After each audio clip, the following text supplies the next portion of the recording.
अस्सलाम वालेकुम। काफ़ी स्टूडेंट्स के ना पर्सनल में मुझे मैसेज आ रहे थे कि आपने अल्काइलेशन और एसाइलेशन ऑफ इनोलेट जो है नहीं करवाया।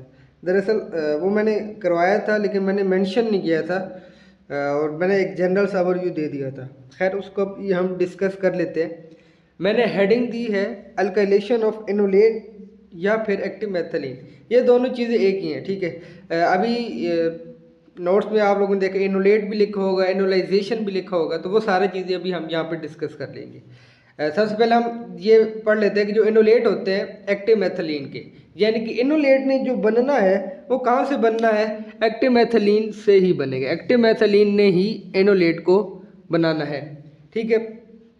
अब इनोलेट जो है ना, ये ई एन, पता है क्या चीज़ है, ये जो ई एन है ये एक नेगेटिव चार्ज को शो कर रहा है, बस यही आप समझे। या ई एन नेगेटिव चार्ज को शो कर रहा है। ये जो मोस्टली जिस भी चीज़ की एंड पे एट आ जाता है, जैसे एसीटेट, सक्सीनेट, ये सारी चीज़ें किसको डिनोट करती हैं, ये नेगेटिव चार्ज को इंडिकेट करती हैं, ठीक है। ये बहुत अच्छे न्यूक्लियोफाइल होते हैं और ये अल्काइल हैलाइड के साथ रिएक्ट करके हमें रिएक्शन के हमें प्रोडक्ट दे देते हैं। इसकी काफ़ी सारी सिंथेटिक एप्लीकेशन है। जितने भी मेलानिक एसिड बन रहे हैं, सक्सीनिक एसिड बन रहे हैं, वो सारे इसी के थ्रू बन रहे होते हैं। मैंने एक जर्नल सा सबसे पहले रिएक्शन लिखा है कि एक बेस की प्रेजेंस में, इसके लिए बेस का होना जरूरी है, बेस की प्रेजेंस में ये अल्काइल हैलाइड और ये एक्टिव मैथिलीन कंपाउंड मिल के हमें एक इस तरह का कंपाउंड दे देंगे। ये जो अल्काइलेशन ऑफ इनोलेट है, इससे ढेर सारे क्वेश्चन आए हुए हैं पास पेपर में, ठीक है। उसकी मैं आपसे ना प्रैक्टिस भी शेयर करूंगा। तो पहले इसका भी हम मैकेनिज्म देख लेते हैं, फिर हम एसाइलेशन की तरफ बढ़ेंगे और कुछ क्वेश्चन भी हम सोल्व करने की कोशिश करेंगे। तो सबसे पहले स्टेप में क्या होगा कि बेस ने इसके ऊपर अटैक करना है। अगर आप एक्टिव मैथिलीन के इंट्रोडक्टरी लेक्चर जो है उसको रिकॉल करें तो मैंने कुछ स्टेप लिखवाए थे। अटैक ऑफ बेस, उसके बाद मैंने लिखवाया था कि attack of nucleophile on aldehyde या अल्काइल हैलाइड। ये मैंने कुछ इस तरह के 3-4 स्टेप लिखवाए थे। आप लोगों ने नोट्स अगर बनाए हुए तो वहाँ से देख लीजिएगा। इस स्टेप में क्या होगा, ये जो एक्टिव हाइड्रोजन बनी है एक्टिव मैथिलीन कंपाउंड की, ये जो एक्टिव हाइड्रोजन है ये इस हाइड्रोक्सिल के साथ मिलके वाटर को रिमूव करवा देगी।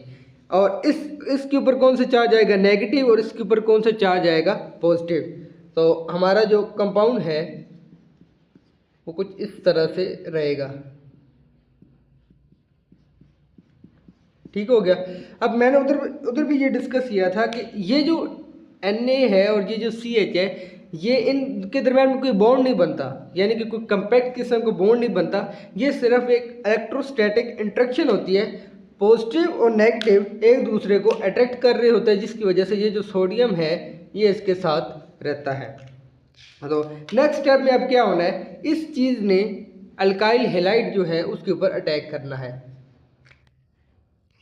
ये RX, अब R जो है ये इस कार्बन के पास चला जाएगा, क्योंकि कार्बन है, कार्बन के साथ बॉन्ड बनाना ये उसकी प्रॉपर्टी है। और ये जो सोडियम है ये इसके साथ अटैच हो जाएगा और NaX यानी कि सोडियम हैलाइड के तौर पे यहाँ से लीव कर देगा। अब ये RCl हो, RF हो, RBr हो, कोई भी अल्काइल हैलाइड हो, उस हिसाब से ये NaCl, NaBr, NaF बनेगा।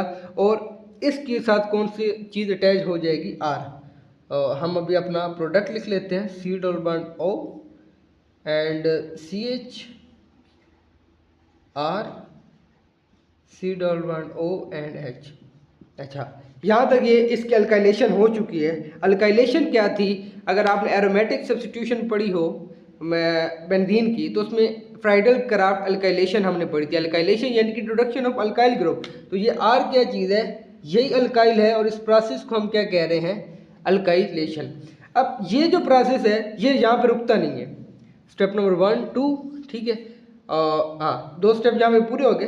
अब जब तक इस कार्बन के पास एक्टिव हाइड्रोजन मौजूद है, यानी कि ये वाली हाइड्रोजन मौजूद है, तब तक ये रिएक्शन चलता रहेगा। तो नेक्स्ट स्टेप में क्या होगा कि इसके ऊपर अगेन बेस अटैक करेगी, अगेन वाटर यहाँ से लीव करेगा, और इसके ऊपर कौन सा चार्ज आ जाएगा, नेगेटिव चार्ज आ जाएगा, C double bond O, C, ये नेगेटिव चार्ज हो जाएगा, ये R, C double bond O H, ये नेगेटिव चार्ज। अब ये चीज़ किसके ऊपर अगेन अटैक करेगी? अल्काइल हैलाइड के ऊपर, किसी दूसरे अल्काइल हैलाइड के ऊपर। तो ये वाला जो आ रहा है ये मज़ीद इसके साथ अटैच हो जाएगा और वो सोडियम जो था वो साथ ऐसे ही चलता आएगा इलेक्ट्रोस्टैटिक इंट्रैक्शन के साथ। तो ये NaX लीव करेगा, H C double bond O C, ये R1 इसको अगर मैं लिख दूँ, ये R1 हमारे पास हुआ है और ये जो है ये R2 है, और R1 R2 and C double bond O और H। तो ये जो सब अभी हमने देखा है ये क्या चीज़ है? Alkylation of enolate ion. I am sorry, शायद आपको ना एंड से नज़र नहीं आया, तो मैं आपको यहाँ से ना रिकॉल कर देता हूँ। तो ये यहाँ से वाटर ने लीव किया। मैं ये कह रहा था कि जब तक ये वाली हाइड्रोजन इस कार्बन के पास मौजूद रहेगी तब तक ये रिएक्शन हो सकता है, पॉसिबल है। अगर आपको एग्जामिनर कह दे कि यहाँ तक रिएक्शन करो तो आपको आगे जाने की ज़रूरत नहीं, आप यहीं पे स्टॉप हो जाओ, नेक्स्ट क्वेश्चन शुरू करो।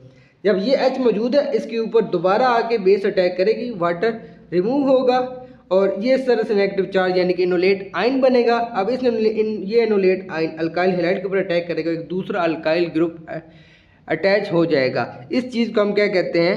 Alkylation of enolate. नेक्स्ट हमारे पास है एसाइलेशन ऑफ इनोलेट। अब 3 टॉपिक थे, alkylation, acylation and एराइलेशन।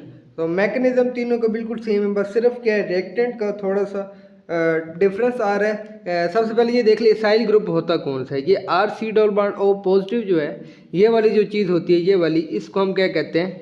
Acyl group. अब इस चीज़ की सिर्फ क्या होनी है? एक्टिव मैथिलीन या इनोलेट पे जाके एडिशन हो जानी है, इस चीज़ को हम क्या कह देंगे? Acylation of enolate. तो ये हमारा एक मैंने जनरल रिएक्शन लिखा है। ये हमारा पास एक एक्टिव मैथिलीन कंपाउंड है, ये बेस की प्रेजेंस में इसके ऊपर अटैक करता है और इधर से ये जो Cl है ये लीव कर जाता है और ये वाली जो चीज़ है इसके ऊपर एडिशन हो जाती है। तो मैकेनिज्म देख लेते हैं। सबसे पहला स्टेप ये है कि ये एक मैंने बेस बनाई। अभी मैंने यूजुअल जो NaOH उससे हट के ना मैंने यहाँ पे बेस लिए। तो जितने भी रिएक्शन होंगे, एसाइलेशन हो, अल्काइलेशन हो या एराइलेशन हो, आपने यही वाली बेस कोशिश करनी है कि जो O नेगेटिव वाली जो बेस है ये यूज़ करनी है, ठीक है। और ये जो चेन है ये वाली C2H5, ये आप अगर आपके पास कोई कन्वर्जन आ रही है तो उसके अकॉर्डिंग जो है इसको चेंज करेंगे। यानी कि अगर 3 कार्बन वाली है जहाँ पे C3 और H5 की जगह क्या आ जाएगा? H7 आ जाएगा। तो ये आपने इस तरह उसकी चेंजिंग कर लेनी है तीनों में। ये बेस इसके ऊपर अटैक करेगी, ये हाइड्रोजन जो है ये इस ऑक्सीजन के साथ मिलके जहाँ से लीव करके एथेनॉल बना देगा, क्योंकि इसके लिए मैंने क्या यूज़ किया? सोडियम इथोक्साइड यूज़ किया है। और ये जो Na है ये इस ऊपर नेगेटिव चार्ज आएगा, इसके साथ इन दोनों की इलेक्ट्रोस्टैटिक अट्रैक्शन हो जाएगी और ये साथ रह जाएंगे। अब नेक्स्ट स्टेप में क्या होगा कि ये जो इनोलेट बना है इसने जाके अटैक करना है एक एसाइल ग्रुप वाले कंपाउंड के ऊपर।